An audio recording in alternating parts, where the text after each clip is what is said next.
That morning, the air on Ashford Ridge didn't seem to carry a single breeze. The maple tree outside the shelter gate stood still like it was holding its breath. Even the sound of the garbage truck backing into the service lot seems muffled, like it had been swallowed by the weight hanging over the whole place. Inside the main wing of the animal shelter, no one spoke loudly. The sound of hurried footsteps on old tile floors played like a muted metronome, repeating the same wordless rhythm of exhaustion and overload. 4 staff members for nearly 80 dogs and cats. The phones never stopped ringing. A hallway light kept flickering since Monday. No one had time to change it. Troy Haskins, the newest hire, hadn't been there 10 days. He wheeled a cart of food trays toward Kennel Row 3. His face was flushed, not from the heat, but from another sleepless night, covering for a no-show, and being yelled at 3 times that morning for screwing up the vaccination schedule. Sweat slid from his forehead to his jawline, soaking into the edge of a crumpled surgical mask. In one hand, he held a long plastic tool, flat at the tip, the kind used to nudge animals back when cleaning their pens. Ranger lay in the far corner of Kennel 37. No barking, no whimpering, just stillness. Eyes open, but unfocused. His coat, gray-black like mountain soot, was matted in patches where water hadn't dried. His ears stood half-raised, eyes sunken into the back wall, avoiding every movement beyond the bars. Ranger had been dropped off 3 days ago. No microchip, no collar. His most telling trait, the violent flinch whenever someone walked by too fast. Troy sighed and glanced at the schedule taped to the window, then slapped his hand against the metal bars. "Get up. I don't have all day." The ranger didn't move. His eyes stayed locked on some shadowed place in the corner. Troy's grip tightened around the plastic rod. He struck the bars harder. Nothing. He scowled and kicked the doorframe, hard enough to send Ranger's water bowl splashing across the concrete. "I said get up!" Troy snapped, his voice tense with frustration, buried beneath layers of fatigue and thin patience. He crouched down, reaching into the kennel, intending to grab Ranger by the scruff and haul him to the side. But the moment his hand breached the space, Ranger recoiled, his entire body tensing, limbs slipping against the slick tile. And then, the slap landed. It wasn't loud, but it was colder than metal on stone. Ranger let out a sharp, clipped cry that caught in his throat. He curled tighter against the wall, tail tucked so far under it nearly vanished. His eyes flew wide, staring at nothing. His entire body trembled in pulses, like something long buried had just cracked open, somewhere far, somewhere. Old, somewhere cruel. Troy stood there a second longer, then walked off, dragging the plastic stick across the floor behind him. He muttered something under his breath, but a flicker of fear flashed in his eyes, because that moment wasn't meant to be seen. What Troy didn't know was that the security camera mounted in the top corner had been recording for 3 minutes. And today, the power hadn't gone out. In the dim, flickering light of a faulty tube overhead, the frame captured every detail, slowly, as if even time itself had stopped to witness. The ranger didn't howl, didn't growl, didn't spring up in rage like people expected German shepherds to do. He simply folded in on himself, like a worn cloth whipped into a corner. His spine pressed against the cold tile. His tail vanished beneath him. One front paw lifted slightly, then fell again, like he didn't know which part of his face he should try to hide. Kennel 37 was so still, someone peeking through the window might have thought it was empty. But within that tangled gray coat, a being was still trembling. Not from pain, but from a fracture of memory, of commands once drilled in, of sirens that used to make him bolt upright in the night, of a hand that once patted him gently after every mission, now striking that same face. The camera kept rolling. Tier 4 data storage retains footage for 2 weeks before auto-erasing. But because of what would follow, this video would never be deleted. It would be extracted, frozen frame by frame, played back in slow motion. Some wouldn't be able to watch the whole thing. Some would sigh from the courtroom gallery. And somewhere, someone would watch this and never look at a dog the same way again. But for now, that morning, no one knew. No one looked at the ceiling. No one glanced toward Kennel 37. No one came close enough to ask, "What just happened in there?" Ranger stayed curled in that far corner. Just another nameless intake. With a fresh name, a short intake form, and a faded note scribbled in blue ink. No chip. No response to name. Displays signs of trauma. There are wounds that make no sound, and there are creatures who don't need to bite to make you shiver when you remember them. And in that corner, on that morning, Ranger began the story of a dog no one wanted to remember, but would soon become a name the entire nation would never forget. Around midday, when light finally filtered through the dust-smudged windows on the east side, Lila Monette pushed open the steel door to the main hallway of the K9 wing. Red ink still stained her hands. This morning's anatomy lab had stretched 3 hours dissecting artery models. She hadn't eaten, but she walked straight to the back wing, the one she'd requested to manage since last semester. The one where pain had no words, but once you listened, you never walked away. Kennel 37. The moment she stepped across the threshold, Lila stopped. No barking.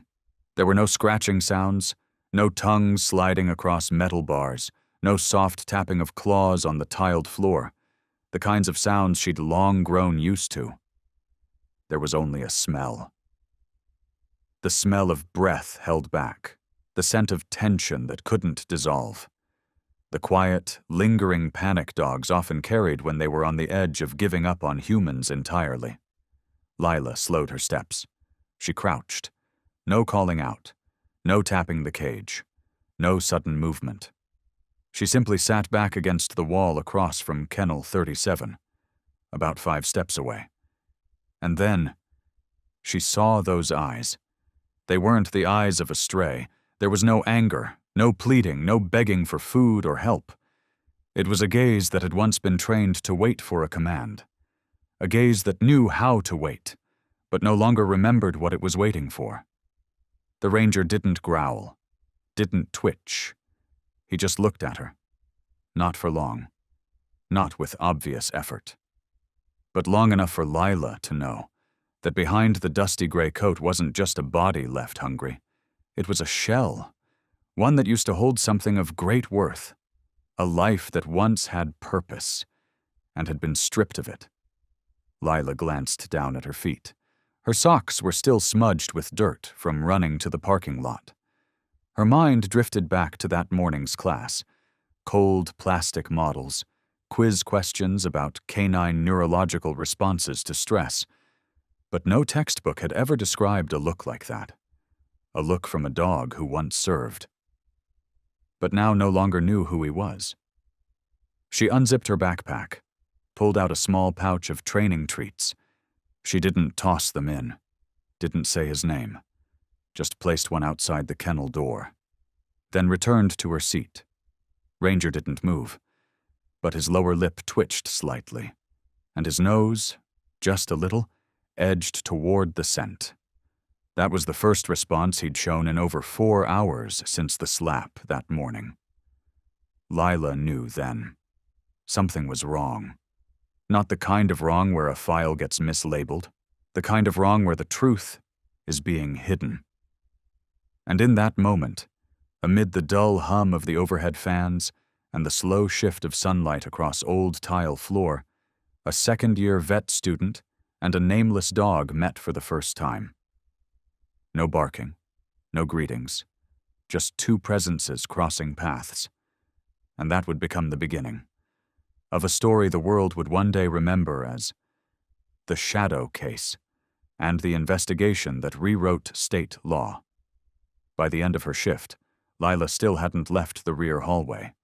The other volunteer students were already gone. Only the sound of a hose spraying down the catwing echoed faintly through the corridor. The light in the hallway had turned a soft amber, reflecting dimly off cracked floor tiles that had seen too many years. She stood at the pressed wood intake desk, where new arrival files were stacked in clear plastic sleeves. Her fingers flipped through them, each page oddly familiar, and now suddenly, somehow, hollow. Every animal had a tag number, intake date, estimated weight, age, fur color, and identifying marks. But Lila wasn't looking for a dog's record. She was searching for something that didn't line up. Ranger, file number 5147. Intake 3 days ago. Notes. Male, intact. No microchip, no collar. Found near the Highway 21 bridge, close to midnight. Condition: mild malnourishment, no visible injuries, slow to respond to human voice, startles easily with sudden contact. Lila stopped at the line. No visible injuries. She crouched and peered through the kennel bars where Ranger lay, his belly turned away. And there it was, a pale scar running from his right shoulder down across his ribs. The scar was old, faint, unless caught by the slant of the light. But for a second-year vet student like Lila, it wasn't a scratch. That was surgical, and a cut like that wasn't made on a stray. She reached for her phone, opened her notes app, snapped a quick photo from the angle. Not to escalate anything. Not yet. But something inside her stirred. Ranger shifted. Lila froze. But there was no retreat, no signs of panic. He simply lifted his head, eyes still directed toward her, but not looking at her exactly. It felt like Ranger was listening to something beyond her. His ears flattened, then angled subtly. A faint siren in the distance, one of the security carts making its round through the main gate. And in that instant, Ranger stood, not in fear, but in familiarity. Posture straight, head low, front legs tight together, eyes locked on the direction of the sound. That wasn't instinct. That was training. Lila held her breath. The stance lit up something in her memory. A K-9 unit in a training vest. A dog responding to field commands. She'd seen that exact still frame last week, in an animal psychology lecture. A police dog in profile, reacting to the sound of a siren. Her heart thumped faster. She flipped Ranger's file back over. The printed ink had begun to fade. But the final line still stood clear. No notable response behavior. She sat down. Slowly. Extended her hand, inching it toward the cage. The Ranger didn't flinch. Instead, he lowered his head, didn't growl, didn't bark, and moved one front paw just slightly, closer, like he was waiting. For a signal. For a command. A command Lila didn't know. She drew her hand back, closed her eyes, tried to recall. Directional hand cues, basic law enforcement K-9 commands, short, clipped English words. No tone, no emotion. Then it slipped from her lips, barely above a whisper. "Shadow!"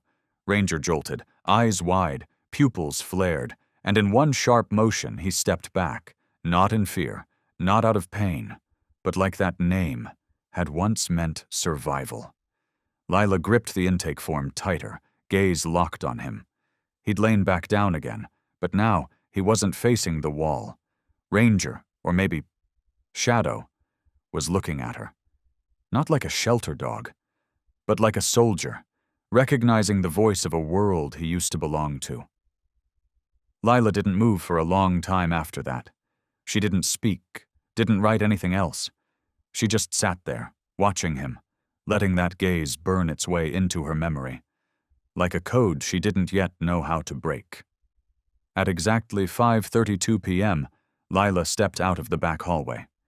The intake form in her hand was creased and warm from the heat of her palm. Her phone buzzed 3 times, notifications from her class group chat. Lila ignored them. She rolled the intake sheet and slipped it into her lab coat pocket. Then she dialed a number from memory. "You in the lab?" she asked. The voice on the other end sounded mildly surprised. "Yeah, dissecting deer antler samples. Why? What's up? Something urgent?" Lila lowered her voice, leaning against the wall just outside the admin office, where the reception was strongest. "Do you remember that paper last year? The one about dogs that were stolen and couldn't be traced through their chips?" There was a pause. "You mean the ghost dogs?" her friend said. "The ones that had records, had ID numbers, then just disappeared, only to turn up again in other shelters with new identities?" Lila nodded, even though he couldn't see her. "I think I'm looking at one." Silence on the other end. "What's the tag number? Do you have it?" 5147, she replied, then hesitated. "But the name might be wrong. I think his real name is Shadow, and I think he's K9. A sharp inhale. "Damn, if that's a K9 unit, and it vanished from the system, it could be a deep erasure. They either deactivated the chip internally or, worse, surgically removed it and rebuilt the whole profile. Have you checked the abdomen?" "I saw a scar," Lila whispered. "And his behavior, it doesn't match a stray. You got anything?" Typing noises clattered through the line. Her friend was already searching. A moment later, his voice slowed. "There was a case 2 months ago, internal report. A K9 dog named Shadow went missing during a night training drill near the state border. Officer in charge was named Elijah Granger. No body, no blood trail, just gone in the woods." Lila held her breath. "And one more thing," he added. "The dog was trained for synthetic chemical detection, high-level security classification. If someone took him, it wasn't for a reward." She turned. Toward the kennels. The late afternoon sun lit the bars in slanted gold. Ranger, or Shadow, was still there, lying quietly, wide awake. "I need a photo," she said, "of the real Shadow." "ASAP. I'll get it to you within the hour," came the reply. Before she hung up, Lila asked one more thing, something she almost couldn't believe she was saying. "Do you think someone's using shelters to launder identities?" The pause was long, weighted. "I don't just think so," her friend said. "I'm sure. This isn't the first time." His answer landed like a soft knock on the door of everything she thought she understood, stirring something deep inside her, like a thin layer of dust getting blown off an old instinct. And Lila knew. She couldn't wait any longer. When she returned to the kennel wing, the hallway was quiet as ever, silent in the way only exhaustion can make a building feel. The flickering tube lights cast uneven blotches across the stained cement floor. Ranger was still in his corner, not growling, not fleeing, but also not asleep. She knelt, pulled open the bottom drawer beneath the staff station. A handheld microchip scanner lay inside. No one was there to question her. Or so she thought. Lila carefully inserted the battery, then sat down near Ranger's kennel. She held the scanner up gently and spoke softly. "Just checking something, okay?" The Ranger didn't move away, but I didn't lean in either. She adjusted the scanner to default frequency, slowly passing it over his neck and shoulder. No beep, no flash, no signal. She tried the spine, the elbows, the belly, nothing at all. She slumped down, chilled, not with fear, but with a kind of gut-level certainty that wrapped around her like wire. If her friend was right, the chip was gone. But how? An idea flickered. Lila switched on her phone flashlight, angling the beam through the bars. Ranger tensed slightly but didn't pull away. she whispered. "Just let me look, please." The light passed through layers of thick gray fur. And then she saw it. Just below the silvering patches near the junction of the neck and shoulder, a faint scar, small, faded, but surgical. Not a scratch, not something from a scuffle. This one had been stitched, clean, precisely cut like only a surgical blade could do. Her hand trembled. She sat back against the wall, knees up, breathing shallow. The scanner slipped from her lap to the floor with a soft thud. She didn't even notice. Her eyes were locked on that scar, and then Ranger looked back at her. This time, there was no fear in his gaze, just endurance, as if he had waited quietly, patiently, for someone to finally see it and understand. Lila took in a breath as deep as her chest would allow. She didn't know what this was turning into, but she knew now. This was no ordinary rescue. As the sun began to sink behind the ridge, the office windows at Ashford Ridge tinted the light into something like old honey. Lila sat at the outdated computer, her fingers hovering over the mouse, then pulling back, as if it were something fragile that might crack open at a touch. Inside the state's internal record system, there was one tab few volunteers ever dared to open. The list of K9 dogs reported missing or deceased during active duty. Most cases were closed hastily, a few marked unconfirmed, others simply forgotten. She typed, "Missing K9 unit, filtered to the Northwest Idaho region, time frame, last 3 months." The list appeared, longer than she had expected. Her cursor moved slowly, her eyes scanned each line. Every name hung like a question mark above a file too thin for what had likely happened. And then she stopped. Shadow, K9 Unit 34F, Federal Tactical Response Force, disappeared 9 weeks ago during a night exercise in the Salmon River Mountains. No final signal from GPS. Reports stated the collar was found severed. Nobody. No blood. No surveillance footage. The trail had simply vanished. Attached was a photo.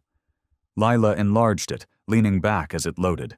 On screen was a German shepherd, seated on the right side of a man in a Navy uniform, sitting tall, ears alert, eyes steady. There was a dark patch on the dog's right shoulder, noticeably different from the rest of his coat. Lila looked down at the photo she'd snapped of Ranger an hour earlier, the one she'd sent to her friend. She began comparing features, one by one. The arch of the brow, the distance between the ears, the markings around the nose, even the subtle tilt of the head whenever someone elongated a word. The resemblance was breath-stealing, and more than that, on Shadow's right hip in the photo, there was a faint, crescent-shaped scar. Lila had seen that same mark earlier, when Ranger had laid on his side, an old scar, faded by time, but impossible to mistake. Her hands began to tremble. Her heart raced, but her mind became strangely calm. Like everything from today was finally clicking into place, the last pieces of a puzzle long buried beneath a layer of invisible dust. Shadow was never lost. Shadow didn't wander off. Shadow had been brought here, name wiped, chip removed, past erased. But the memories, they stayed. And the eyes, they remembered. Lila stood and walked to the window. Outside, the sun was bleeding across the concrete, lighting up the cracks like something buried was about to be revealed. She pulled out her phone and walked back to Ranger's kennel. "Who are you?" "What did they do to you?" she whispered, too softly for anyone else to hear. The Ranger didn't respond. He simply lifted his head, then lowered it. Again, like that single glance was louder than any bark ever could be. Lila sank down beside the kennel wall.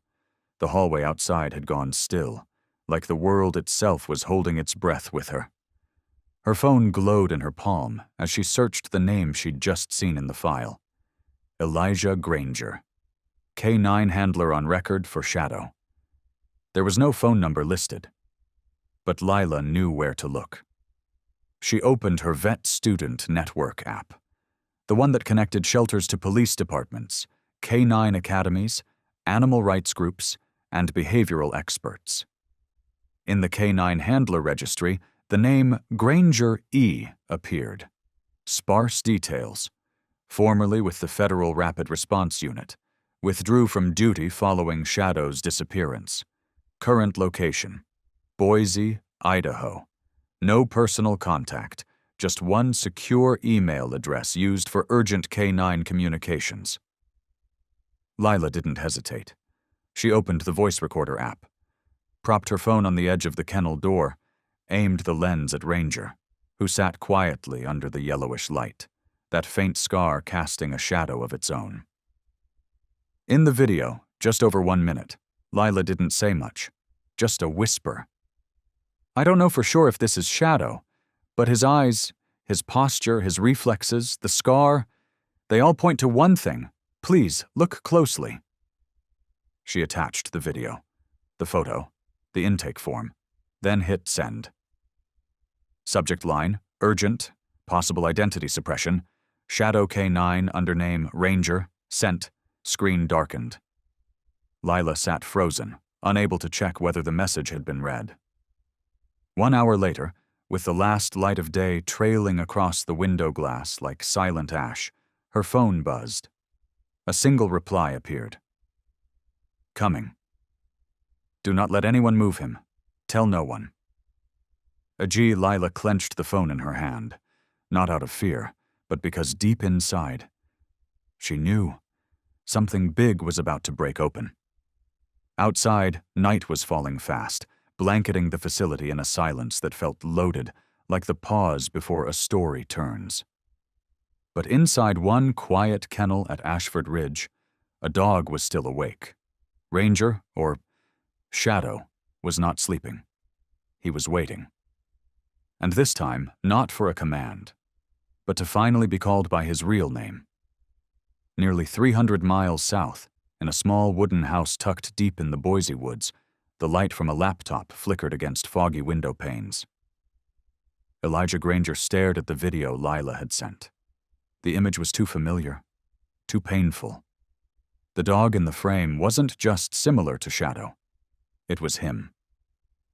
The body curled slightly to one side, ears twitching at the faint sound of metal brushing the floor, legs gently tucked, always just barely flexed, as if ready to spring up the moment a command was given. And those eyes, that gaze couldn't be faked. Elijah said nothing. He sat upright and reached into a drawer, pulling out a cloth-wrapped bundle of documents, the last pieces of Shadow's life before that night he vanished. A training report, a DNA sample, and one old photo, taken on the day Shadow completed his solo chemical response certification. In the image, Elijah was kneeling beside him, one hand resting gently at Shadow's neck, while the dog stared straight into the camera, his eyes bright, as if trying to say something only Elijah could hear. He placed everything into a worn leather satchel. There were no weapons inside. But he brought his federal ID and one critical document, an official designation granting retrieval and identity verification rights for special forces. K9 units. The sky was still dark. A low mist draped over the mountain roads. But Elijah didn't stop. The silver pickup truck slipped through the icy curves of the forest highway like it was skating through memory. Each gas station he passed carried the quiet weight of something unspoken. He didn't turn on the radio. He didn't call anyone. The only words ringing in his mind were 3 simple ones. He's still alive. When he reached Ashford Ridge, the clock had just ticked past 9 a.m. The morning sun laid a pale gold wash over the center's gravel yard. Cold light, but steady. Elijah stepped out, his hand firm around the leather satchel, and made his way toward the back hallway without needing directions. Lila was already there. Her face pale from a sleepless night, but her eyes are sharp. She said nothing, just nodded and pointed to the last row of kennels. Elijah walked forward, and in the fourth kennel to the left, where sunlight slid through a narrow window slit, Shadow was there. No bark, no whimper, no dramatic leap, like someone might expect in stories about reunions. Only for a moment, one silent, suspended second when their eyes met, and time broke. Shadow rose to his feet. Slowly, step by step, as though retracing the pieces of a memory long buried. Elijah stopped at the bars, his eyes red for the first time in 2 months, not from the cold. His hand tightened against the steel. Shadow. One word, softer than breath. And then, without the door opening, without needing a second call, Shadow stepped forward. He pressed his head against the cold iron and let out a sound, a low, fragile whine. It wasn't pain. It was something breaking open. Elijah dropped to his knees. His forehead leaned against the same bars that separated them. His hand trembled as he reached into the few inches of space between them. You came back. Lila turned away, not because she couldn't bear it, but because some moments are too sacred to witness through human eyes. Outside, a breeze passed through the dry grass of the yard, lifting a few dark leaves into the air, and in a narrow space once, thought to be the end of a forgotten warrior's life, 2 souls who once belonged to each other, finally remembered who they were. Elijah Granger stepped deeper into the south wing of the shelter. His boots creaked against the old tile floor, each step echoing in the breathless silence. Lila didn't walk beside him. She stayed back, letting the moment belong to someone else entirely. The row of kennels looked the same as ever. Pale yellow light spilled onto the cracked walls, casting long, distorted shadows that layered over each other like memories that hadn't quite settled. Fourth from the end, Ranger lay curled up tight. His head rested flat against the cold concrete, ears folded back, spine trembling in soft, steady pulses. He didn't look up. He didn't stir. He just trembled. Not from cold, but from something beginning to rise inside him. Elijah stopped. He didn't tap the bars, didn't say a word. He simply took one step, then another. Ranger lifted his head. Slowly. So slowly. His eyes opened little by little, as if time itself were needed to confirm whether the light in front of him was real or just another old dream that never came true. And then, his gaze met Elijah's. A single moment, stretched longer than a command, longer than a howl. Time stopped. Ranger's ears pricked up, his front legs tucked close, his shoulders tensed, his pupils widened, then flickered, like a wave hitting memory. There was no cue, no voice. Ranger lunged to his feet. The body that had once looked drained by silence suddenly surged with fierce life. Ranger lunged toward the bars, paws clawing lightly at the floor like he was trying to rip apart whatever invisible wall still separated the past from the now. A sound came from his throat. Not a bark. Not a growl. It was a howl. Low. Deep. Carried far. Not a howl of threat but of release, as if every ounce of pain, every silence, every hidden wound from the past 2 months had finally found a way to speak. The entire row of kennels shook. Other dogs perked their ears. Some barked, some whined. But all of them stepped back, giving space to that voice, raw and old and sacred. Elijah dropped to his knees, forehead pressed against the bars, reaching out through air like it might let him touch what he thought he'd lost forever. Shadow. One word. Ranger. No, Shadow, howled again. The sound shattered something, not just in the air, but in minds and memories and truths long buried. Lila bent her head, unable to stop the tears. Even the staff on morning duty, who happened to be near the corridor, froze in place. For the first time, They saw a dog who didn't need to say anything, didn't need to prove anything, and still made an entire space fall still just to listen to the only thing that mattered in a world full of noise and forgetting, a name, and a love that had never been lost. Lila didn't try to hold it back. She stood there, arms slack, tears slipping down her cheeks one by one, as if even she had been called back from a place she didn't know she'd wandered. She didn't know why she was crying. Maybe relief, maybe heartbreak, but more than anything, because she was witnessing something rare. An old greeting spoken again, without a single word. Behind her, a few staff members stood frozen. One covered their mouth, another awkwardly pulled off their glasses to wipe them. No one moved, no one spoke. Only Elijah, who now had the kennel door open, crouched low. Shadow didn't bolt, didn't leap. He walked forward slowly. Each step felt like a stitch pulled tight in the fabric of memory. Then he stopped in front of Elijah and sat, just like he had been trained to do, but this time not out of duty, out of trust. Elijah opened his arms. No hesitation, no protocol. He wrapped them around Shadow's neck and pulled him close, like anchoring a piece of himself he thought was gone. His forehead rested against the top of Shadow's head. His voice was hoarse, not loud, but it carried. "I thought I'd lost you, brother." One sentence, 6 words. But it held more than any report, any investigation, or any press conference Elijah had ever faced. Shadow closed his eyes. There were no tears, no redness, but his shoulders trembled, just enough to tell the truth.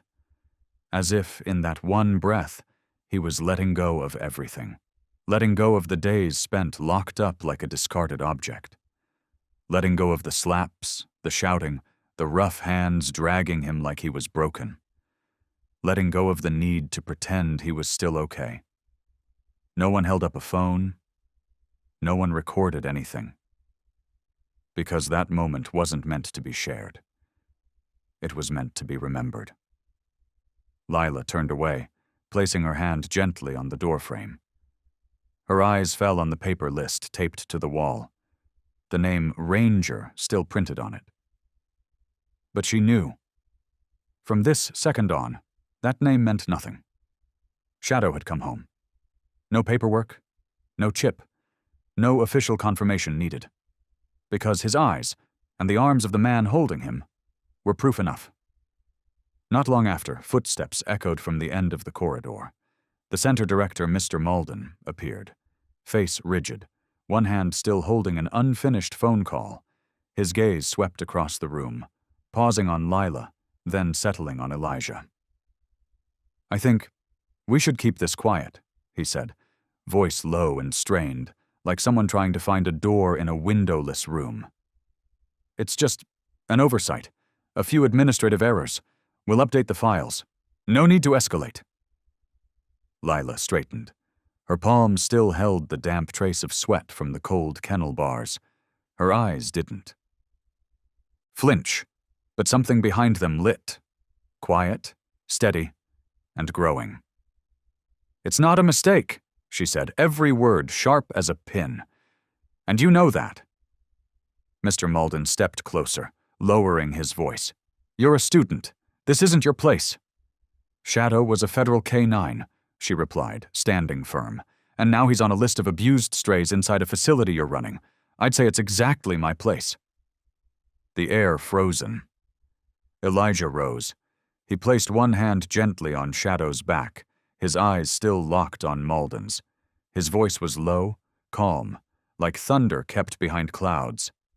"If this is a mistake, then I want to see every intake record from the past 6 months, including undocumented arrivals, including chip logs that were disabled, including security footage from the lot on the night of the 14th last month." Malden took a step back, then another. No one said a word, but everyone could feel it. The surface was starting to crack. Elijah pulled out his phone. He didn't look at the screen. He just scrolled to the most recent call list. A name appeared. 2 letters. F.O. A contact meant to be used when all other options were gone. He turned and walked down the narrow hallway behind the main office. No cameras, no staff, just shadows. The call connected. A low, measured female voice answered. "Granger? This is Elijah," he said. "I need to open an emergency investigation at Ashford Ridge. Possible trafficking of retired K-9 units. I have physical proof and a witness. Does it involve Shadow?" Elijah didn't answer right away. He looked back at the kennel, where Shadow sat with his head resting against the wall, exhaling like he had finally laid down a burden no one had seen. Until now. "Shadow's back, but I'm afraid he might not be the first." There was a pause. Then the voice on the other end responded. Brief, clear, unshakable. "We'll be there within 24 hours. Don't let anyone leave the facility." Elijah ended the call. Outside, the sky hadn't darkened yet, but the wind had shifted. It was colder now, tighter, as if the world itself could feel it too. The coming storm wasn't in the clouds. It was underfoot, in the cracks between old floor tiles, where so many silent paws had passed, never leaving a trace. Just 6 hours after the call, 3 black SUVs with federal plates rolled to a silent stop outside Ashford Ridge. No sirens, no flashing lights, no announcements. But the weight of every footstep that entered was impossible to ignore. The federal task force was small, 4 people, 3 men and 1 woman. Among them, an internal affairs investigator and a representative from the Idaho State Prosecutor's Office.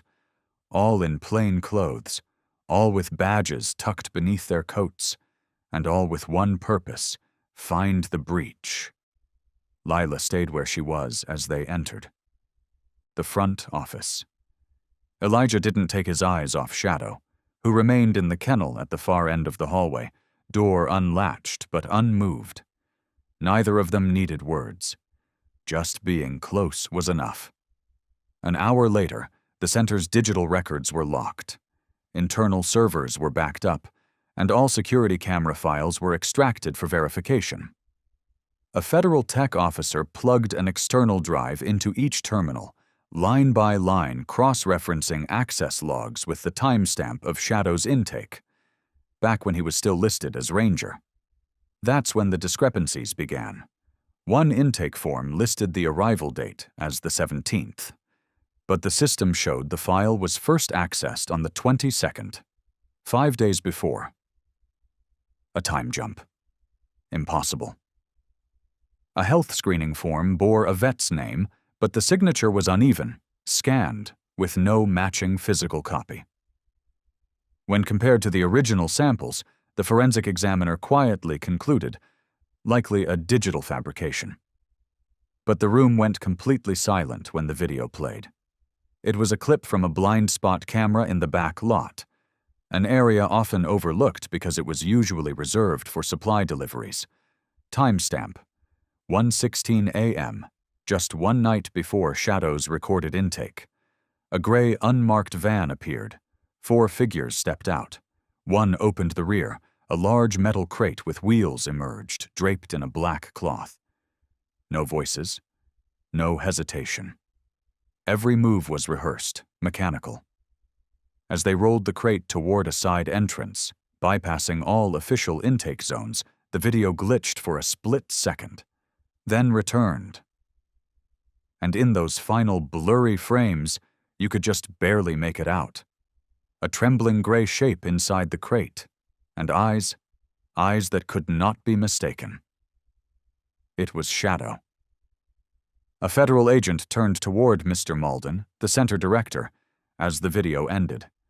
His face had gone pale, his hand gripping the edge of the desk as if it were the only thing keeping him upright.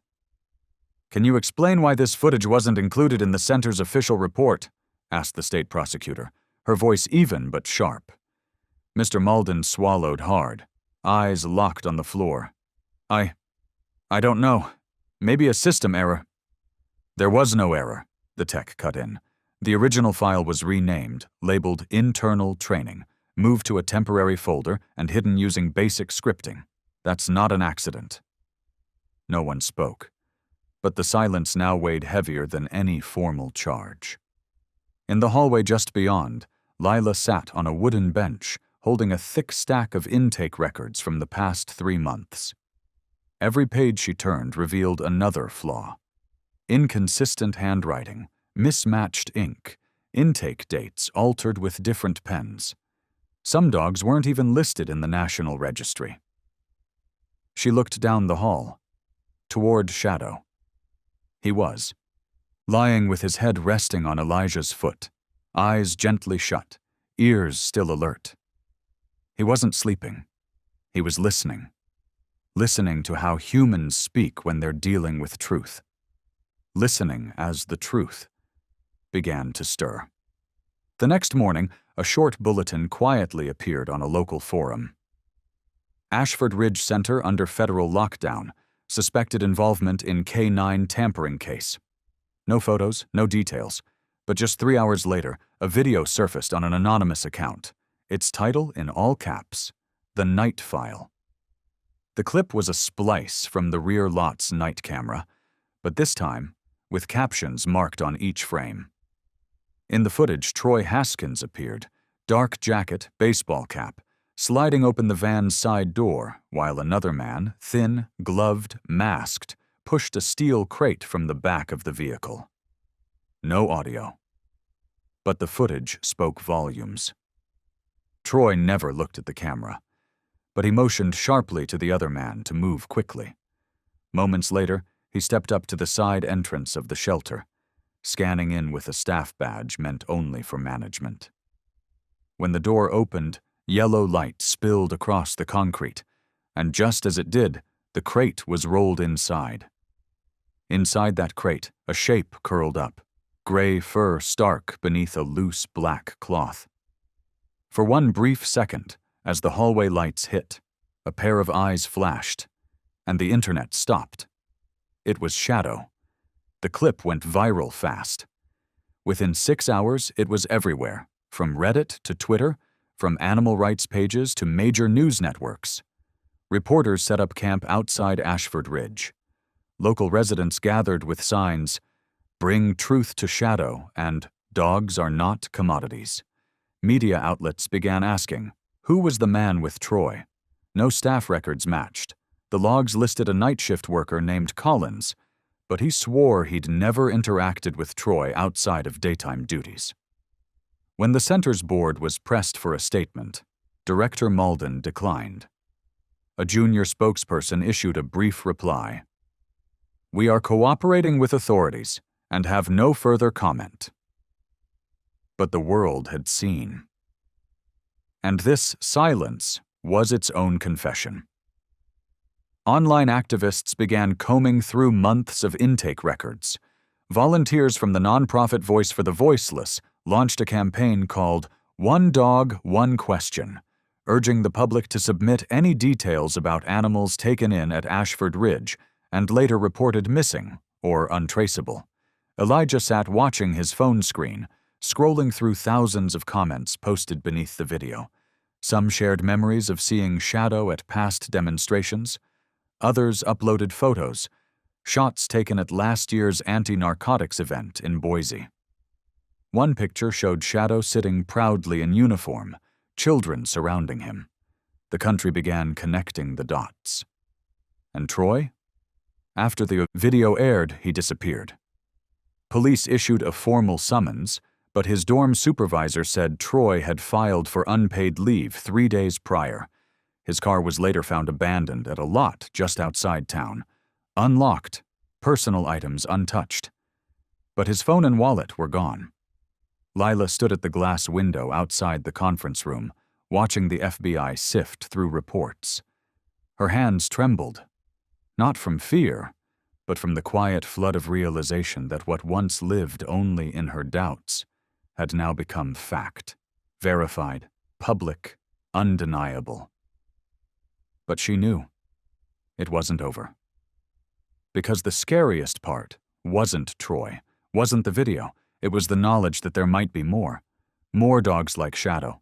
Intake by night, stripped of name and number, and not all of them would be lucky enough to come back. Shadow opened his eyes, looked at her, as if to say, "You're right."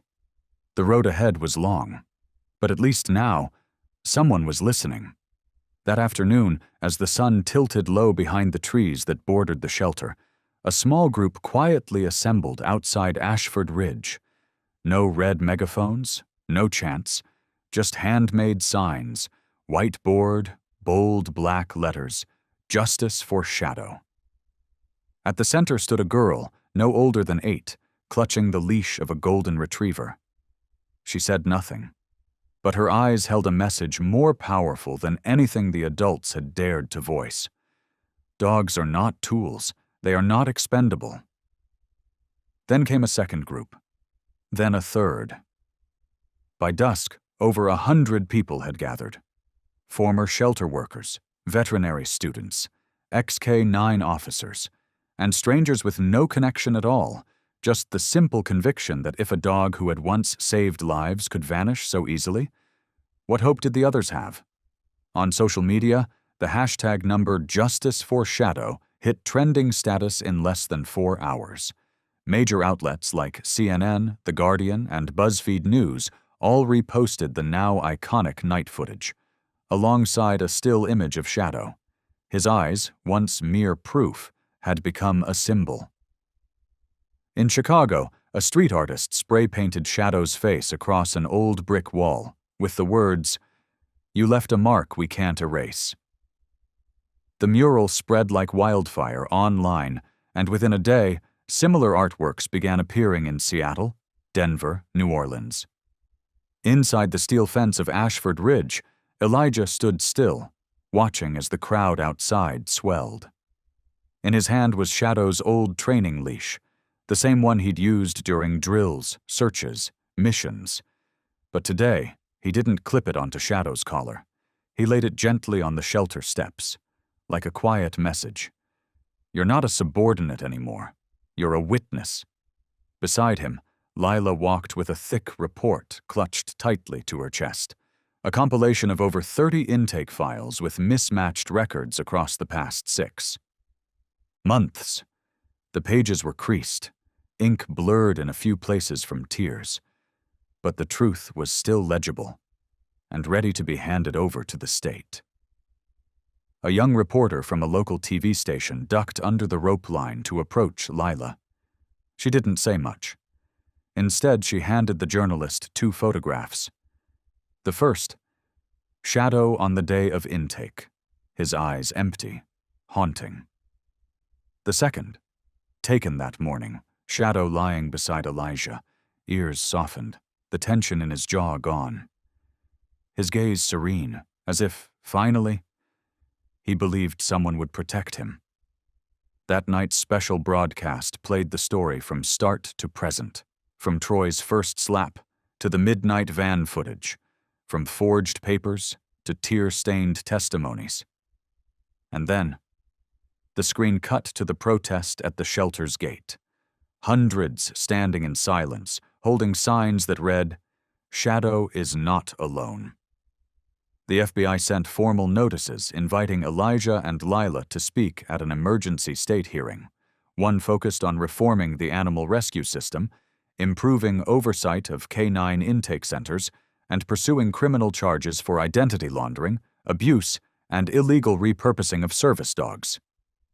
When Elijah received the letter, he simply nodded. He wasn't surprised. But he knew. Not everyone gets the chance to speak their truth. Not every human. Not every dog.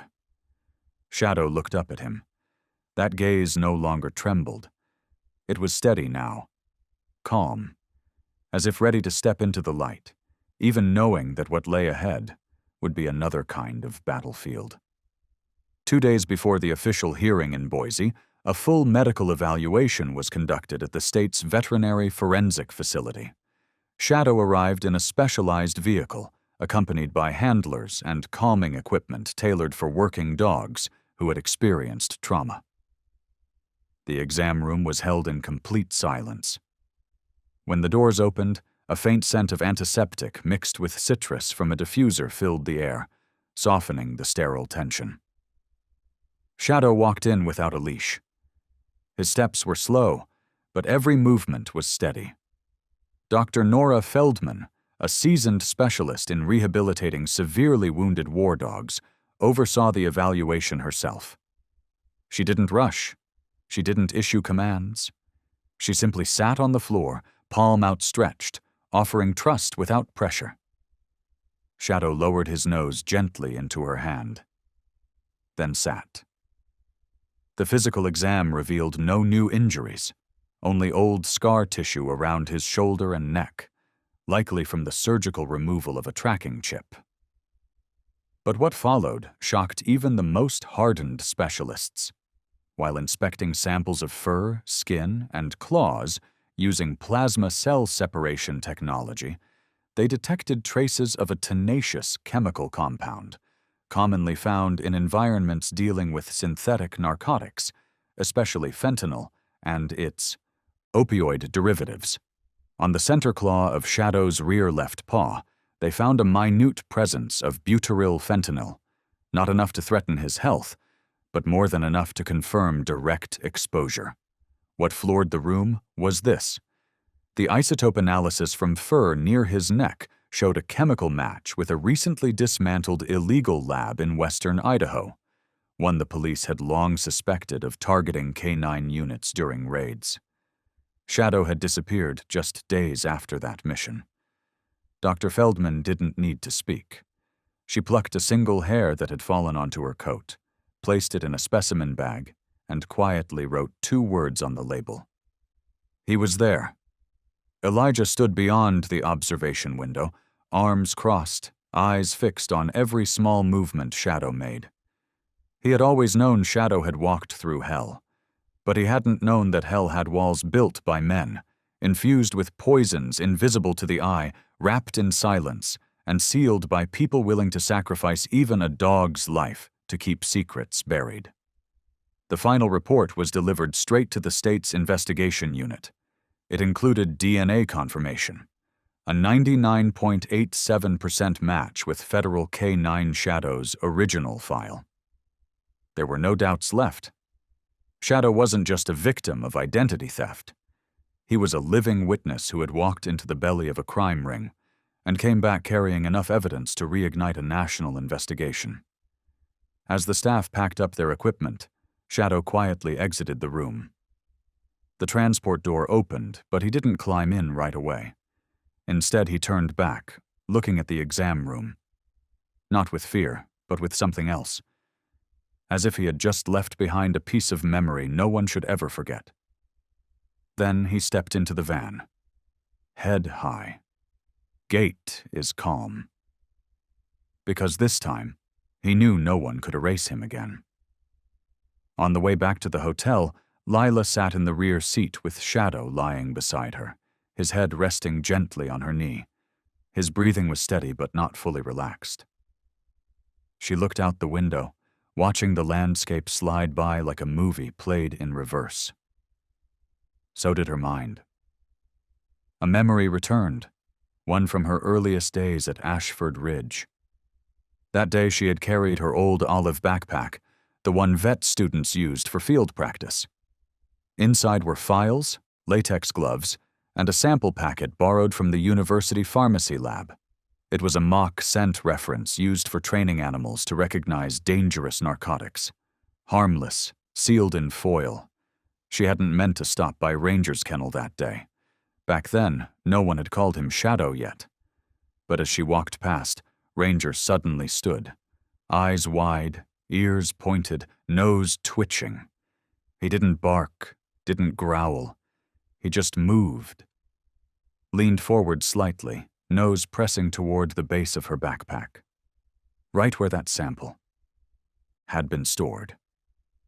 At first, Lila assumed it was the smell of snacks, but when she shifted the bag behind her back, the Ranger turned with it, eyes sharp, not panicked, but alert. Pure instinct, trained instinct. It stopped her cold. No ordinary dog reacts to the smell of sealed documents, and certainly not the way a fentanyl detection K9 does. Now, in the quiet of the van, her hand stroked the thick fur at the base of Shadow's neck. A part of her wanted to say, "I'm sorry, I should have realized sooner." But she didn't speak. She just rested her palm on his head, feeling the heartbeat beneath. Steady, unbroken, still whole after weeks buried under a false name. Shadow looked up suddenly and licked her wrist, soft, gentle. No blame, no bitterness, just understanding. And the need to be heard. At the hotel, Elijah was waiting in the lobby. He stood when he saw Shadow come in. Emotion played across his face. But instead of calling out or giving a command, he stepped back and held the door open. "You don't need orders anymore," he murmured. "You know where you're going." Upstairs, Lila placed her backpack on the desk. And for the first time in weeks, she unzipped the bottom compartment. She pulled out the old foil packet and laid it flat on the table, directly in front of Shadow. Shadow approached, sniffed. A faint flicker passed through his features. Then, he sat. No bark, no alarm, just presence, but the eyes, those eyes were the clearest confirmation. It had the same scent, the scent of the place that once locked Shadow away, the scent of what stole his real name. The scent of pain was so deep, no one could deny it now. Just one strand of fur, one trace of chemical residue, one memory stirred from dead skin cells, and a network once thought untouchable had begun to crack. Following the exam, the forensic team's report was sent directly to FBI headquarters in Boise. While the media still circled the buzz around the stolen identity dog and the upcoming hearing, a special task force of 3 senior agents was dispatched to Ashford Ridge. They moved quietly, but they wasted no time. They didn't start with Shadow. They started with what had clung to Shadow. The chemical traces embedded in his fur and claws, cross-referenced with data from the drug lab takedown in Twin Falls, revealed something more alarming than expected. That lab wasn't operating alone. From the compound's unique chemical profile, they traced the supplier. From the supplier, they found a temporary storage hub. And from that warehouse, they uncovered connections to 2 other rescue centers in northern Idaho, both of which had reported unusually high numbers of stray intakes within the past 6 months. Their records bore disturbing similarities, handwritten intake forms with no official vet verification, stray dogs delivered by unidentified individuals, and most chilling, every delivery was linked to one common thread: a man, a city commissioner, responsible for overseeing animal welfare budgets, Thomas C. Hanley. What once seemed like a bureaucratic name on city paperwork had now appeared across 3 facilities: Ashford Ridge, Green Hollow, and Maple Crate, like a shadow stitched into every authorized intake process. The FBI didn't kick down doors. They started quietly, interviewing former volunteers who'd seen unmarked trucks arriving late at night, employees who'd been abruptly fired after asking too many questions about special dogs, veterinarians who were denied access to medical records during intake evaluations. During a closed-door session at Ashford Ridge, Lila was asked to re-verify intake logs from the past 3 months. What she found chilled her. At least 4 dogs had been present by morning, with no record of who brought them in, no names, no admissions. But now, she knew. Those dogs didn't come from the street. They came from wherever Shadow had returned from, a place of silence, of systematic transfer, of surgical memory erasure. They bore the same signs: old scars under fresh fur, nervous flinches at sharp noises, the frozen gaze of dogs who'd once served but no longer remembered who they were. And Shadow was no longer just a survivor. He was a warning, a living scar. proof that the prettiest paper trails were starting to crumble under the weight of public scrutiny. Another video surfaced, this time not from a rescue center, from a security camera outside Hanley's office. It showed a man in a low-brimmed hat, face obscured, handing a thick envelope to Hanley's personal assistant. The date on the footage: 2 days before Shadow arrived at Ashford Ridge. The internet ignited. The hashtag #Justice for Shadow evolved into #Open the Files, then #How Many More. Thousands of users shared their own stories: missing dogs never found, odd changes in adoption records, animals transferred out with no follow-up. But this time, no one was calling it a coincidence, because Shadow had shown the world how truth could be hidden, not in headlines or reports, but in a claw, in a fallen hair, in a silence too heavy to be accidental. And the FBI? They were only just beginning to pry that door open. It was early autumn. The trees in front of the Special Veterinary Rehabilitation Center in Boise had just begun to shed their leaves. Pale sunlight filtered through their thinning branches, quiet and gentle, like the secrets long buried beneath layers of concrete and bureaucracy. In a small room tucked behind the admin wing, a whiteboard leaned slightly off-center against the wall. And standing in front of it was Lila Monette, gazing at the first sketch of something she never thought she'd have the courage to write. It wasn't a scientific report. It wasn't clinical research. It was a call, a plea. And it began with just 2 words: let's listen. She called it the Revival Project, a rehabilitation and emotional healing center for dogs who had been abused, misused, forgotten, or trained for the wrong reasons, or worse, turned into tools of war. At this center, there would be no choke collars, no harsh yanks on the leash, no banners screaming obedience through domination. There would only be soft music, warm light, and a human voice calling their names, not commanding them. And at the heart of it all was a dog who didn't have to prove anything anymore. Shadow. In her proposal, Lila made it clear: Shadow would not be a trainer. He would never again be an adjustment tool. Shadow would be something else, an emotional anchor, not to train, but to exist.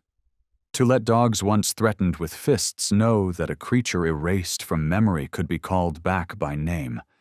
To show that wounds left unspoken didn't mean they were invisible. That silence could still mean survival.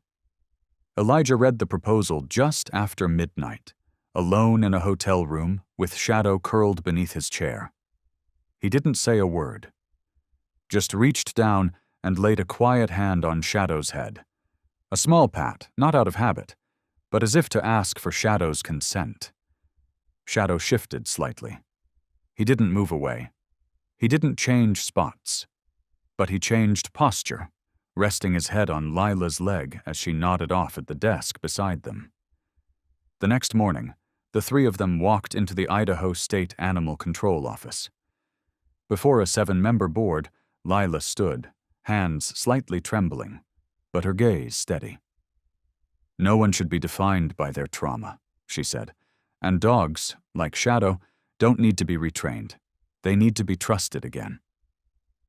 One board member raised a skeptical eyebrow.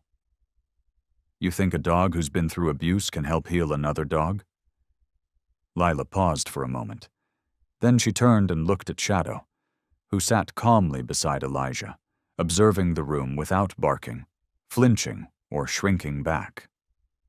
Shadow stared directly at the board member who had spoken. No one understands pain better, Lila said softly, than a soul that survived it. And if his presence can make just one other dog stop trembling, then yes, I believe that's already healing. After the hearing, the 3 walked through the Central Park. Children played on the grass, an elderly woman tossed breadcrumbs to a flock of pigeons, and amid it all, Shadow lay beside a tree, one ear alert, his eyes half closed. As if claiming a sliver of silence for himself, a space where the world no longer hurts. Shadow wasn't a symbol. He was a creature, still breathing, still walking, still giving, even after having so much taken from him. His first day at the rehabilitation center for abused dogs passed quietly, just like his presence. No photographers, no ribbon-cutting ceremony, just doors being opened, one by one room at a time, where souls curled in corners like questions nobody had ever tried to answer. In the third room, a boxer named Kip lay close to the wall, ribs visible beneath patchy fur, red eyes sleepless and haunted. Kip had once been bred and trained for dogfighting. People said that every time a door slammed, Kip trembled, as if each knock signaled another round of violence. That day, Shadow walked in. No leash, no command, just step by step. Slow, deliberate, as though each paw print was an offering of space, as if he were telling Kip, "Take your time, I'll wait right here." Kip didn't look, didn't howl, didn't growl, didn't run either. He just shrank slightly, turning his face toward the wall. Lila sat outside the observation window, heart tightening gently, because she had seen this too many times. That same reaction, so familiar to creatures who no longer believed in the world beyond the glass. But Shadow didn't stop. Shadow didn't come close right away. He just stood in the middle of the room, then laid down. No sound, no signal, just presence. 15 minutes passed. Lila was about to rise when it happened, so quietly it almost didn't belong to this world. Kip turned his head. Not fast, not sharp, but as if pulled by something slower than any instinct to defend. His eyes landed on Shadow's shadow cast on the floor, and then a quiet miracle. Kip pushed up on his front legs, trembling, wobbly, but he stood. Lila didn't dare breathe, didn't dare blink. Shadow remained still, only lifting his head slightly, not moving forward, not backing away, as if to say, "You can." Kip took one step, then another. His nose touched Shadow's back. No biting, no flinching, just a touch, as if the world had just confirmed that both of them were still alive. Lila opened the door. She walked in slowly, knelt down, palm open, facing Kip. She didn't call, didn't wave. Kip looked at her. 1 second. 2. Then lowered his head and let his nose gently touch her hand. For the first time. No one said anything. No one needed to, because what had just happened was the language of healing. Shadow quietly got up, walked toward the door and looked at Lila. He didn't ask for praise, didn't wait for a pat. He just looked as if saying, "There are so many more like him." But today, at least one made it across a line that humans once set. That afternoon, Lila wrote in her report, "Shadow completed his first rehabilitation session, not with technique, not with training, but with presence. Simple, complete, wordless. And in a place once called a transit point for animals considered worthless, a new life had just been named, not as a therapy, but being beside a creature who knows how to survive after pain." News about Shadow spread faster than any criminal report. Not because of the investigation, but because of the way a single dog, who didn't growl, didn't bark, didn't appear on TV, made thousands pause and look into a system they had ignored for too long. When the pilot proposal named Project Companion reached the Idaho State Police, the director didn't reply right away. He simply nodded when he read, "Shadow helped another dog rise, not through training, but through presence." Soon after, at an internal hearing, Elijah brought a file, not thick but precise. No injury photos, no details of Shadow's captivity, just Lila's report, and a few wordless video clips. 13 board members watched. No one asked anything. One person finally said, "How many more Shadows have we not yet named?" And just like that, in a quiet vote, the Shadow Project was officially approved, becoming the first national rehabilitation program to feature a dog whose identity had once been erased as a therapeutic guide. Not long after, a bronze plaque was installed in front of the newly built recovery center in Boise. Not a formal image of Shadow sitting upright, but one where he lay gently, head slightly lifted, looking at another dog rising from fear. Below that image were just 4 words: "You helped me try." On the day of the inauguration, hundreds gathered from neighboring states. No banners, no big speeches. But when Shadow walked out beside Elijah, steady, even steps, everyone in the hall rose, not out of ceremony, but out of gratitude.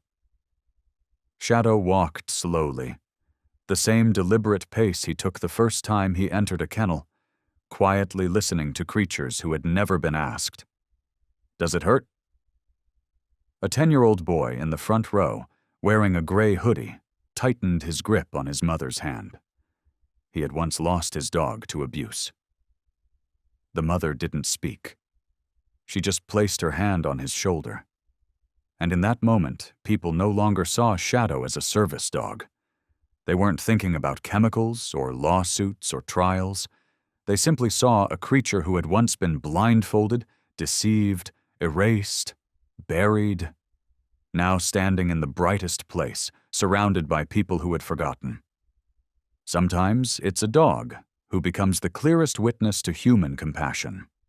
And in a move without precedent, the governor of Idaho signed a decree declaring Shadow the first canine trauma mentor to be officially entered in the state's public service records. No applause followed, no slogans. But as Shadow turned, his eyes scanning the room, and he gently placed his paw on the wooden platform engraved with his name, everyone present understood. The name Shadow was no longer just a lost file. It had become a call for hundreds of other beings to finally be allowed to live as themselves. The courtroom doors swung open at exactly 9 a.m. Morning light spilled in, quiet, pale, and golden. And with it came a dog, not hurried, not boastful, but steady. Next to the dog walked Elijah, white shirt, plain vest, no badge, no name tag, just a single silver star pinned gently to his left chest, a gift from his father, once the sheriff of Jefferson County.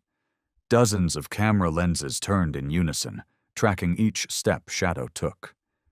Not out of curiosity, but because they all knew. Shadow wasn't a witness. He wasn't the main character either. Shadow was the reason this courtroom had been opened at all.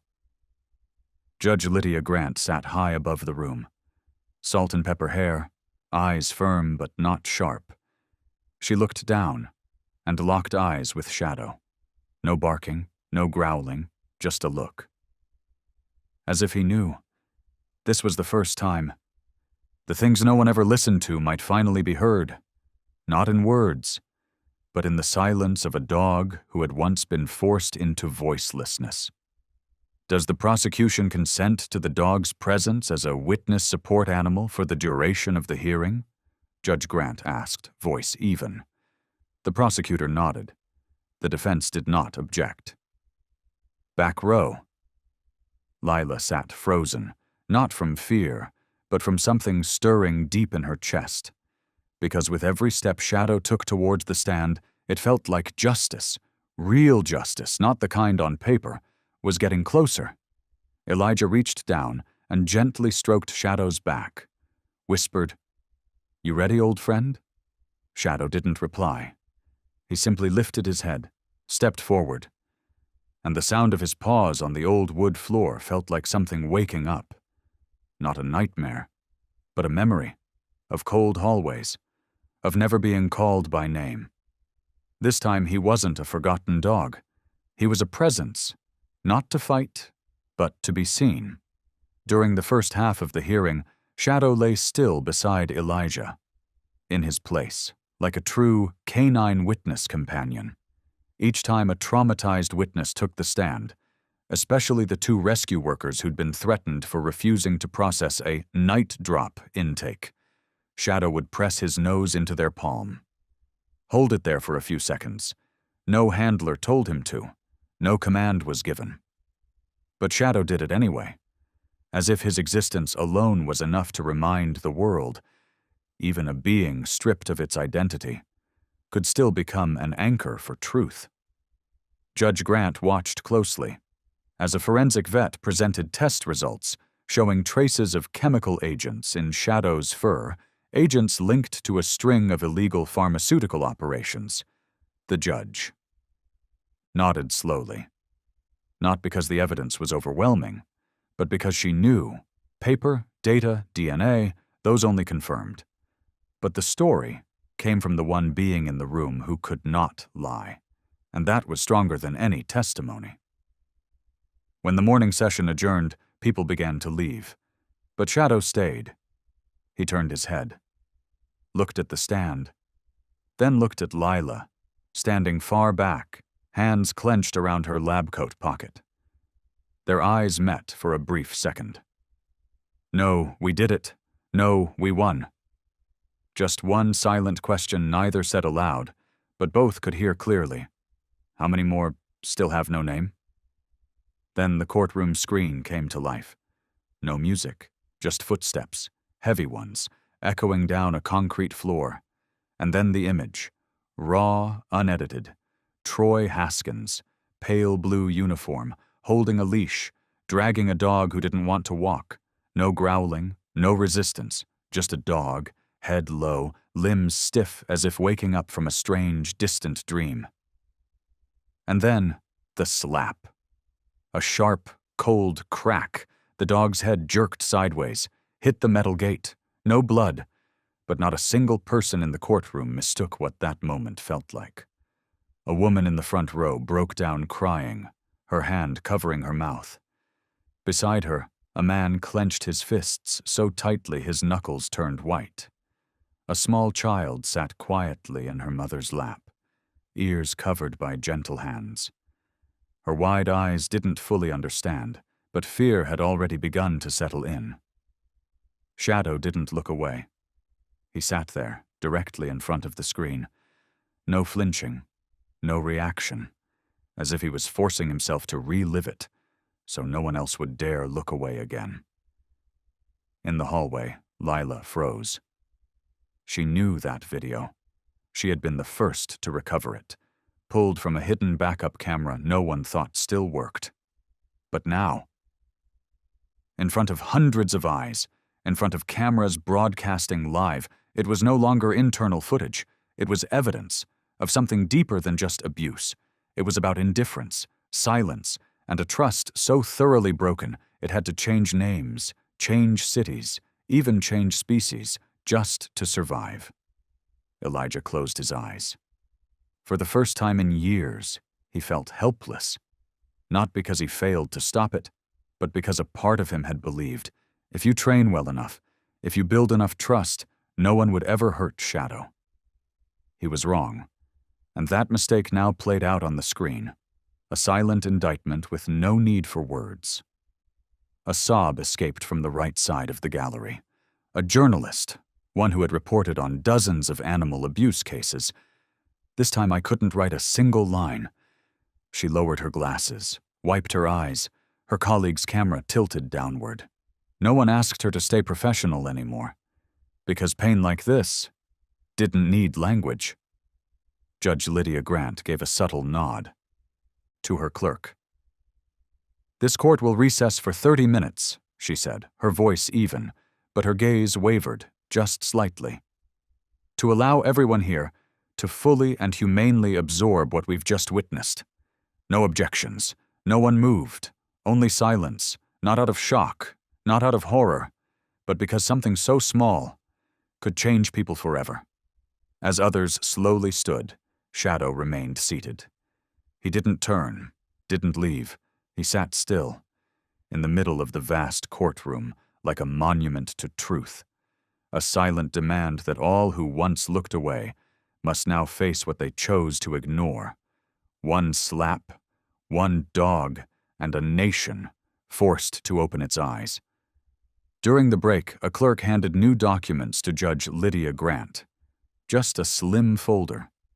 Pages clipped together neatly. Not many. But enough to make her pause, read carefully, then glance toward the prosecution. "Would you like to present this now or wait until the end of testimony?" she asked, quiet but firm. The prosecutor stood. "Now, Your Honor, because this is no longer just an animal abuse case. It's a small-scale money laundering operation and a falsified intake system designed to legalize combat dogs." Judge Grant nodded for the screen to be turned on again. This time, no video, just still images, scanned financial records from a company called Dominion K9 Solutions, a private contractor supplying working dogs to security firms across the southern region. There it was. Troy Haskins' name. Listed under Field Training Performance Bonuses. 2 transactions, each close to $7,000, from the same funding source. The transfer dates matched exactly with when Shadow, by then renamed Ranger, appeared at Ashford Ridge. "We tracked the GPS on the van from that night," the prosecutor continued. "It stopped for over an hour at a Dominion K9 training facility, 42 miles west of Ashford Ridge." Shadow's medical records were also reviewed. The scarring near his shoulders and neck? Not emergency surgery, but a deliberate procedure. One meant to remove the government-issued K9 identification chip. Every piece fit, like the final corners of a puzzle. The dog had been stolen. Bleached, entered into a rescue center as unclaimed, then held until the day came for him to be legally sold to any buyer looking for a pre-trained working dog. Lila's fingers tightened around the hem of her lab coat. She wasn't an investigator, just a vet student, a young woman who once looked into a pair of eyes that didn't belong to any ordinary dog. She never imagined she'd be the one to crack open a federal case. Shadow still didn't move. He just sat there, as if he knew today there was no need to howl, no need to prove anything, because everything he had once suffered in silence was now speaking for itself, and no one could ignore it. Elijah looked at Lila, then at Shadow. "Just like mine detection dogs," he murmured.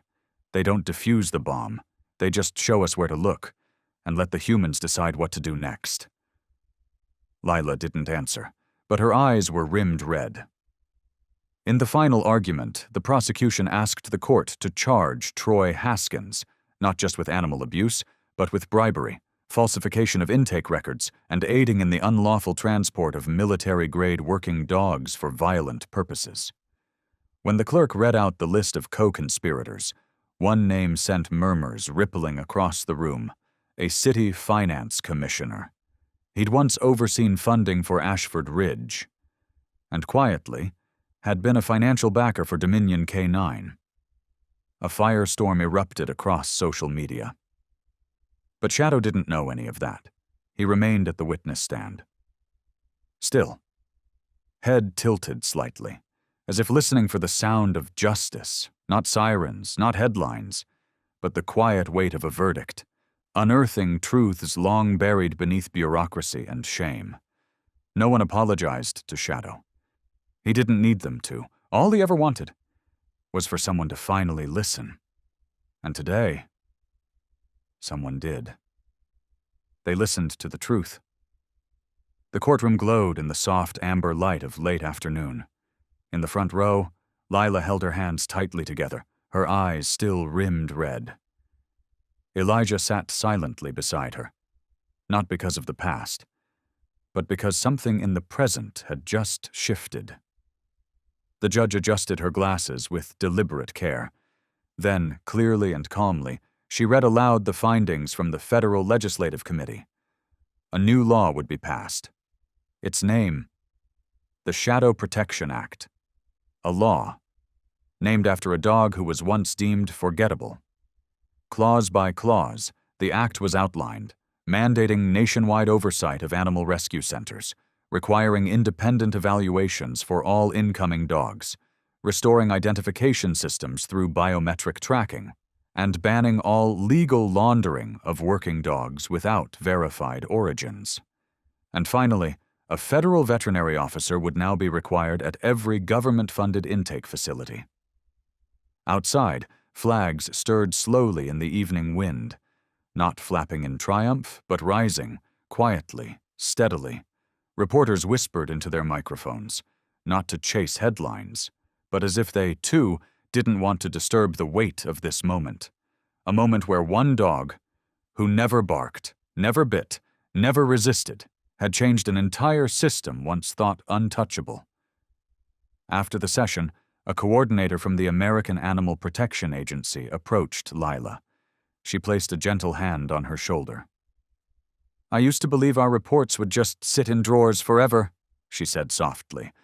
"But because of Shadow, someone finally opened that drawer." Lila only nodded. No words came, because deep inside she knew.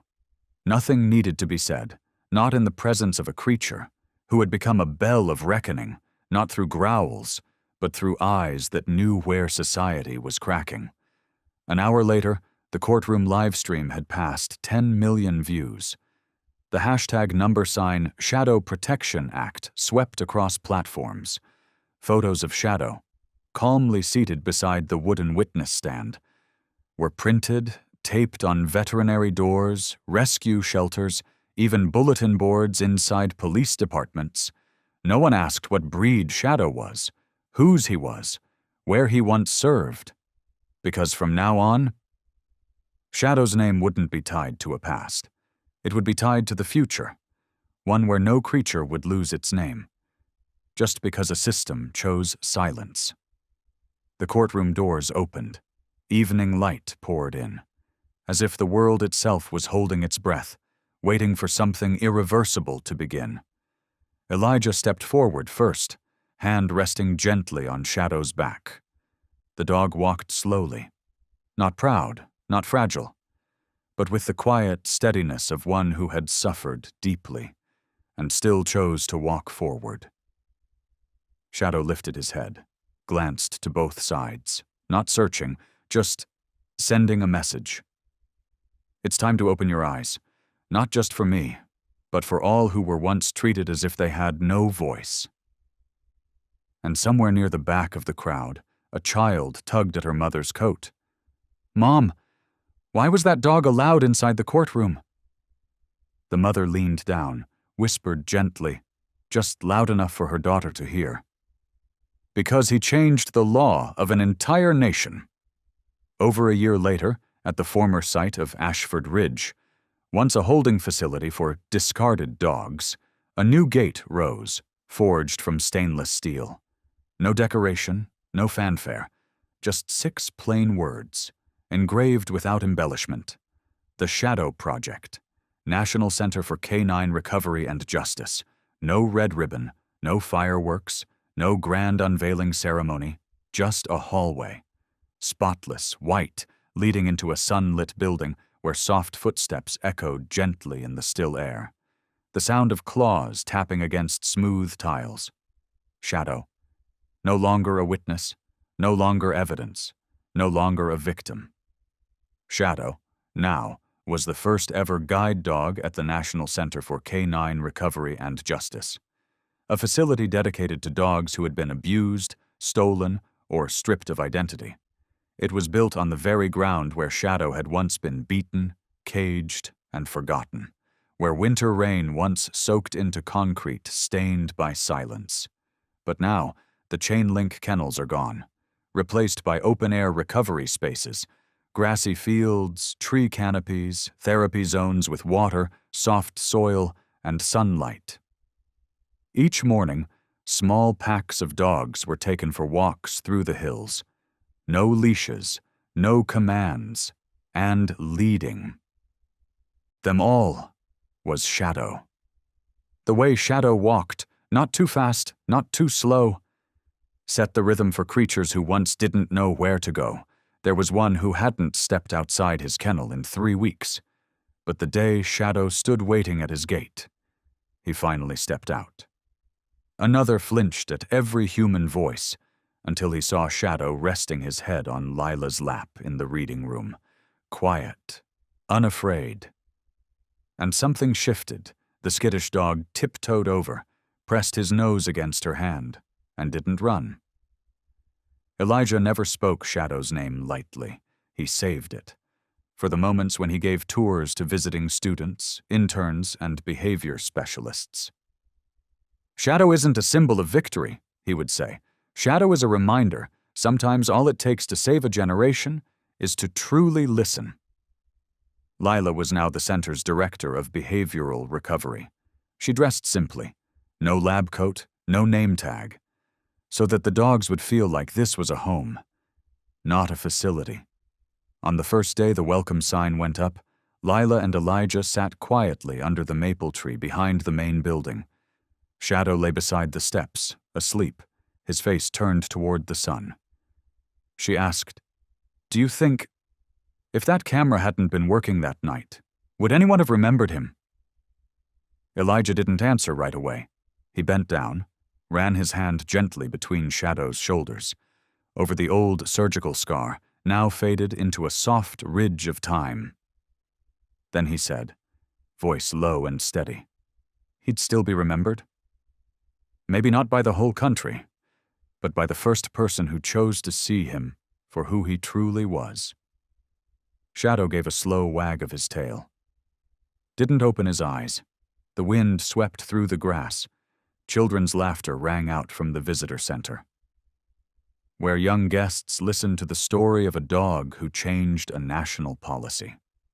At the entrance to the center, a small sign stood low to the ground, eye level for children. Made from reclaimed wood, it carried a single, quiet sentence. "We don't rescue dogs. We help them be called by their real names." Not far from that sign stood a new bronze statue. Simple, weighty, no human figure, no names carved into stone, just a German shepherd. Ears alert, head tilted ever so slightly, eyes cast in smoky-colored glass as if listening the way Shadow once did, and still does. There were no reporters at the dedication, no long speeches, no politicians in suits and ties, just Lila, wearing a simple brown jacket, and Elijah still in his old, weathered coat, arm draped gently around Shadow's neck. Shadow stood between them. Still, not tense, just present. Catching the breeze, eyes distant, as if remembering something that couldn't be put into words. A navy blue scarf was tied loosely around his neck. The same kind was once used to identify retired, federal K-9s. But today, it meant something more. It wasn't a mark of service. It was a promise that no dog, no matter how broken, would ever have to stand alone in the dark again. Elijah bent down, whispered something into Shadow's ear. Lila couldn't hear it. She didn't need to, because in that moment Shadow's eyes said everything. No tears, no drama, just a quiet stillness. The kind that comes when a soul knows, after everything lost, peace is what remains. The wind picked up, lifted the sheer cloth off the statue. No applause, just a soft breath, like the world blinking slowly, finally ready to face what had long been hidden. The statue bore no inscription of honor, no gold letters spelling, "In memory of Shadow," no medal, no flag, just a small plaque beneath the pedestal. 4 simple words, "So they can be seen." Lila ran her hand gently down Shadow's back. Fingers paused at the faint scar on his shoulder, a quiet ridge that no longer hurts. Just a reminder that the past can't be erased, but it can be healed. Elijah turned toward the mountain. The sun dipped behind the pines, spilling golden light across the grass like a promise. He said nothing. Didn't need to. And under the statue sculpted in his image, Shadow stood. Ears up, eyes forward. Front paw just slightly lifted as if ready for a new journey. But this time he wouldn't walk it alone. At the far end of the parking lot, a school bus pulled in, its brakes letting out a gentle hiss. A group of elementary school kids stepped down, their laughter bubbling through the warm afternoon air. One boy, brown-haired, a little paint smudged on his sleeve, ran ahead of the others. He held a crumpled drawing in both hands, a hand-drawn picture of a dog with kind eyes and a navy scarf. He ran straight to the statue, paused, and held the picture up to Shadow, not expecting a reaction, not needing one, just a child's quiet way of saying hello to a silent hero. Shadow looked at the boy and gently wagged his tail. No one had taught Shadow to do that. No command had been given. Because sometimes once you've been called by your true name, that's all it takes for a soul to remember how to be kind to the world that once forgot you. But what made the press call it a miracle wasn't the wag of Shadow's tail. It was what happened just a few hours later. Inside the recovery wing, down a cool tiled hallway from the memorial garden. There, in a quiet enclosure, lived a black dog named Eli, much smaller than Shadow. His body was a map of scars, his coat patchy and worn. Since the day he was brought in from a forgotten suburb, Eli hadn't stepped a paw outside his open-air kennel. Born blind. He had spent 3 years standing still, or curled in a corner, where a rusted chain had once bitten into his neck, until it bled. No one approached Eli, not because he was dangerous, but because Eli didn't know how to trust anyone. Lila once told Elijah, maybe he'll never leave that kennel, not because of his body, but because whatever door once existed inside him is already gone. So when Shadow turned off the familiar trail, left the therapy courtyard behind, and slowly walked toward the recovery kennels, no one stopped him. No one dared to. Elijah stood behind the observation glass, still, watching, as if sensing that some reunions require no introductions. Shadow stopped at Eli's gate, didn't growl, didn't bark. He just stood there, silent, and waited. Eli didn't move at first. His foggy eyes stayed blank, but one ear twitched. Barely, as if something old stirred inside, something nameless. Shadow stayed put, then lowered his head, and took half a step back. A strange thing happened. That single step was what made Eli step forward, for the first time. The blind, battered dog, whose legs had trembled for years, lifted one paw, then another, then 3, until his nose touched the warm, thick fur of Shadow's chest. And everything stopped. No one clapped, no one spoke, just tears, and the breath caught in Lila's throat as she watched Eli, for the very first time, stand steady, without a leash, without a hand to hold, only the presence of another soul who had survived hell too. They didn't call it training, didn't write it into research, didn't brand it a method. They simply called it the Shadow Miracle. By the next morning, the moment had gone viral. A 14-second clip of Eli touching his nose to Shadow, then standing still, surged to over 12 million views in just 24 hours. Children drew pictures, adults wrote letters, and rescue workers, hardened by years of seeing too much, spoke the word recovery without choking on it for the first time in their lives. Shadow had no idea what he'd done. Eli had never known the world beyond steel bars. But that moment, bathed in soft morning light, inside a kennel built to hold broken things, where 2 survivors stood side by side, was enough to remind the world. There is no such thing as a hopeless creature, only those still waiting for another soul to arrive. And stand there just long enough. 1 week after that morning, Lila submitted her scholarship application, not because she wanted to leave, not because she needed a new path, but simply because a message had arrived that night from an old friend. The first person who once urged her to scan Shadow's chip.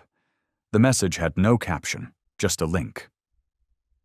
University of Colorado just launched a special program in veterinary forensics, full scholarship, for candidates with field experience. If you don't apply, then who will? Lila didn't reply right away. She looked out toward the back garden, where Shadow lay beside a newly rescued pup from Texas, a nameless creature, still too wary to let anyone near, but today I quietly shared a water bowl with Shadow. Somehow, Shadow always knew how to do that.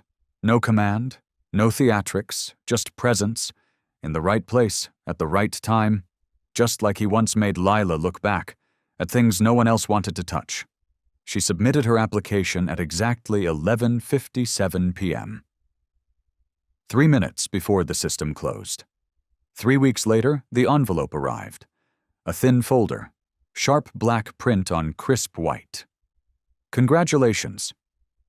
You have been awarded a full scholarship to the Veterinary Forensics Program, University of Colorado. Elijah was the first person she called. He didn't say much, just asked, "You ready?" Lila laughed into the phone. "If I waited until I felt ready, I probably wouldn't still be here." And so, 2 months later, a quiet farewell was held in the courtyard of the Shadow Project. No special guests, no press, just a handful of staff, a couple who had adopted a 3-legged dog, and 3 souls standing in a quiet arc by the idling car. Shadow, Eli, and the nameless pup from Texas.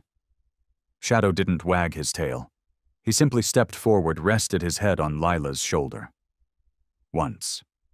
Long enough for her eyes to sting, but not long enough for tears to fall. He didn't need to say anything. He knew that from this moment on, someone out there would speak for those who could not. Elijah didn't go with her. He stayed, because just that week, the Federal Department of Homeland Security had formally invited him to join a new task force specialized in tracking, recovering, and investigating human rights violations involving service animals. He didn't put on the old uniform, didn't need a nameplate, just a small patch on the new jacket, a silhouette of a dog standing beside a person, with flames fading in the background. That symbol, they called it, the recovery footprint. And through every new road being paved, from Colorado lecture halls to federal investigation rooms, there would always be one quiet creature walking beside them. No leash, no commands, just one thing: to be called by his true name, Shadow. That afternoon, sunlight slid across the rough, unfinished planks of wood, spilling gold across the red-brown soil of a world, slowly healing. In the back garden of the Shadow Project, a worn blanket was spread beneath an old maple. A tree whose bark had once witnessed despair, now holding space for something no one wanted to disturb. Shadow lay there, head resting gently against the side of a small pup rescued 3 days ago. A blind creature born into darkness, chained for 3 straight years in the back corner of an illegal training compound. The puppy didn't bark, didn't whimper, but one tiny paw reached out, lightly touching Shadow's foot, as if searching for the warmth of something no one teaches but everyone hopes to receive: safety. Lila sat on the nearby steps. In her lap was the first notebook she'd ever used to document trauma recovery in severely abused dogs. But today, she didn't write. She just watched. Watched 2 beings who didn't speak human language, who had no voting rights, who'd never read a single word of federal policy, yet somehow changed how a nation treats the ones it once labeled worthless. The wind stirred, and with each rustle of leaves, time seemed to slow, to stretch open for those who once looked away, who got it wrong, who called a soul by the wrong name to finally make it right with a simple act of kindness. Elijah stood in the distance. He didn't enter the frame. He didn't need to. Because just seeing Shadow's eyes, no longer watchful, no longer afraid, closing softly in calm, steady breaths, he knew what needed to be said. had already been spoken. No lecture, no debate, just one dog once erased, now finally called by his real name, and lying still. No longer scared. Somewhere in the city, people have started whispering about the shadow miracle. Not as a miracle, but as a reminder. That in the rush of daily life, in the storm of noise and information, what most needs to be heard might come from a soul who doesn't speak at all. And what most needs to be believed is this: loyalty, even after it's been broken, can still guide a generation to heal. Not through words, but through presence. Dusk settles across the back garden. The little blind pup stirs, nuzzles deeper into the warmth of Shadow's fur. And Shadow, eyes still closed, gives his tail a quiet, gentle wag, as if to say to the world, "We're still here, still breathing, still loving, still waiting for hands that know when to reach out." Some stories don't end with applause or stage lights. They end with a look peaceful, still like the way Shadow lies beside the little dog who's never seen daylight, saying nothing, proving nothing, and yet making the whole world stop and listen. Because sometimes the most extraordinary things don't come from strength or status. They come from loyalty, from kindness, and from the quiet, enduring grace of a soul that has forgiven what tried to destroy it. German Shepherds aren't just brilliant working dogs. They are symbols of resilience, of love that asks for nothing in return. And if you're watching this, just remember, every soul deserves to be called by its true name. And maybe, just maybe, your small act of trust, a gentle touch, a moment of listening could change the course of a life. And who knows, you might be the one to carry that story forward, with your heart and a dog.